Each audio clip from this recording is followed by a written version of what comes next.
King Zog was born in 1895 as Ahmet Muhtar Bey Zagoli in Birghet Castle in northern Albania, with his mother's side of the family claiming to be descendants of Albania's national hero Skanderbeg. Yo, it would be like if your mom went, "I don't care what the DNA test tells you, you're George Washington's great-great-grandson." Growing up, Zagoli went to school in Istanbul, and after his father died, went to govern the district of Mat, even getting to represent the district during the signing of the Albanian Declaration of Independence. But after World War I started, he tried to join the Austro-Hungarian army, but got detained in Vienna, and after the war, he returned from Vienna and entered into Albanian politics in the newly formed Albanian government, gaining his support from the Beys, who were feudal landowners in the south of the country. Zagoli ended up serving as the governor of the Shodakur province, minister of the interior, and chief of the Albanian military, before eventually becoming prime minister in 1922, making him one of Albania's youngest leaders, as he was just 27 at the time. This resulted in him changing his name from Zagoli to Zagu in order to have it sound more Albanian, and under his leadership, a growing financial crisis started developing in the country. However, on February 23rd, 1924, Bakir Valteri was waiting for Zagu in the halls of parliament, and when Zagu entered parliament, he opened fire, hitting Zagu twice, once in the hand and once in the hip. To the shock of parliament, Zagu just went to his desk and started working, stating, quote, "Such things happen often, we cannot tell when or where, and therefore, let's take the matter calmly." But Valteri was now getting swarmed by guards, so he fled into a nearby bathroom and started singing patriotic songs. Because of the shooting, Zagu resigned from parliament temporarily, putting his father-in-law in charge, with him claiming the reason was to recover from his wounds. But it was more likely because he didn't want to get associated with the nation's financial crisis, and hoped he could return when the situation was way worse so he could end up looking like the nation's savior. And on the other hand, Valteri stated that he decided to shoot Zagu due to a blood feud, and claimed that he worked alone, with Zagu actually deciding to forgive Valteri, having him set free. However, rumors started circulating that Avni Rustemi, the leader of the opposing party that Valteri was a part of, planned the assassination attempt. This rumor wasn't helped by the fact that Rustemi had essentially started his Albanian political career by assassinating someone in France in 1920. So shortly after a private meeting between Valteri and Zagu, Rustemi was assassinated, with most historians agreeing that Zagu had ordered it. The assassination attempt against Zagu was one of the 55 he reportedly survived throughout his lifetime, many of which were caused by the about 600 blood feuds he managed to accumulate, with another famous attempt on his life occurring in 1931 when he was in Vienna and trying to watch a play with some of his officials. As he was getting into a car, two of his political opponents who were in exile tried to shoot him, but they mistook his guard for him, resulting in the poor guard getting shot 3 times in the back of the head, while an advisor of his got wounded. A colonel who was with him got shot through his hat, causing him to pull out his revolver and drive the attackers off with it. And when all was said and done, Zagu made it out of the event physically unscathed, though the New York Times reported that he became, quote, deeply depressed by the incident. Dang it, I really wanted to go see that play. But the attack also resulted in all Albanian political exiles in Austria getting arrested and kicked out of the country. Zagu's assassination of Avni Rustemi would also have wild consequences, because it ended up causing the June Revolution, a leftist revolt in 1942 that forced Zagu and his allies to flee the country into exile. But with a force of 1,000 men and support from the White Russians in Yugoslavia, Zagu was able to retake Albania by December of that same year. Zagu was then able to be officially elected president of Albania by the Constituent Assembly on January 21st of 1925, with the new constitution of Albania giving him so much power they could practically do anything he wanted to, resulting in him essentially becoming a dictator and creating a police state with few civil liberties where political opponents often got killed. He also used this new power to enact several reforms, which caused him to take out loans from Italy in order to fund them, which caused Italy to have a growing economic influence over Albania. And on September 1st, 1928, Albania became a kingdom, and Zagu declared himself King Zog I of Albania, also declaring himself Field Marshal of the Royal Albanian Army on the same day as well. By the way, can I just say, I'm pretty sure the dude was just actively trying to make his name shorter and shorter. Like, if he lived for a bit longer, I'm willing to bet he would have found a way to make it just King Zog. Soon after becoming king, Zog created the Zogish salute, which is where you place your flat hand palm down over your heart. Yeah, I wonder where he got that idea from. And he also started hoarding gold and gems to back the country's first paper currency. Zog was generally ignored by the other monarchs due to the fact he was self-declared, meaning he didn't have any of that sweet royal blood in him. But he did have ties to many Arab ruling families, and was honored by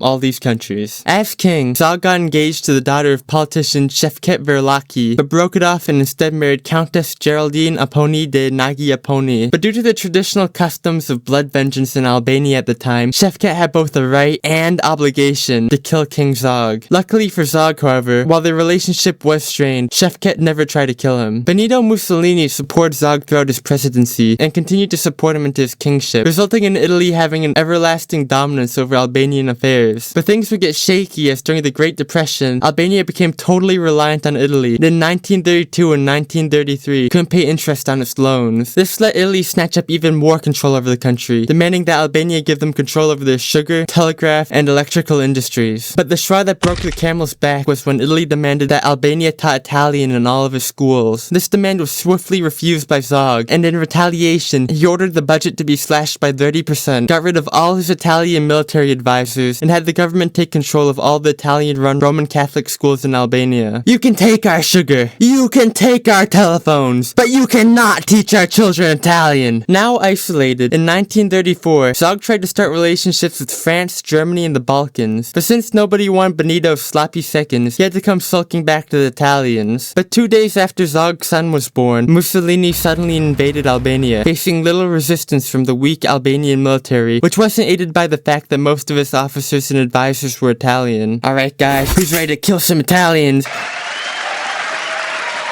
Well, about that, guys. Zog and his family fled to Greece, taking most of the gold from the National Bank with them. There he declared that, quote, "We prefer to die, from the littlest child to the oldest man, to show our independence is not for sale." But since it was public knowledge he had just ran off with all his country's gold, the rest of the world wasn't exactly impressed by this proclamation. Fleeing through all these countries, Zog eventually made his way into France and lived there for a bit, before having to flee again due to the German invasion during World War II. While fleeing to Britain, Zog got escorted by one Ian Fleming, writer of the James Bond novels, who would then go on to include a reference to him in The Man with the Golden Gun. After the war, Zog, due to the new Albanian communist government not exactly being huge fans of him, moved to Egypt, where he bought an 150-acre mansion in Long Island, of all places, and never moved there, just letting it rot and become decrepit before selling it, with Zog's final home being in France, where he died on April 9th, 1961, at the age of 65 due to an unknown medical condition. Though if you studied paleontology during the 70s, you'd think he died by syphilis due to the mnemonic "King Zog caught syphilis and died," which was meant to help people remember the names of, all that. But another possible reason for his death was the fact that he smoked 200 cigarettes a day, possibly giving him the title of the world's heaviest smoker in 1929, and lungs that probably died long before he did.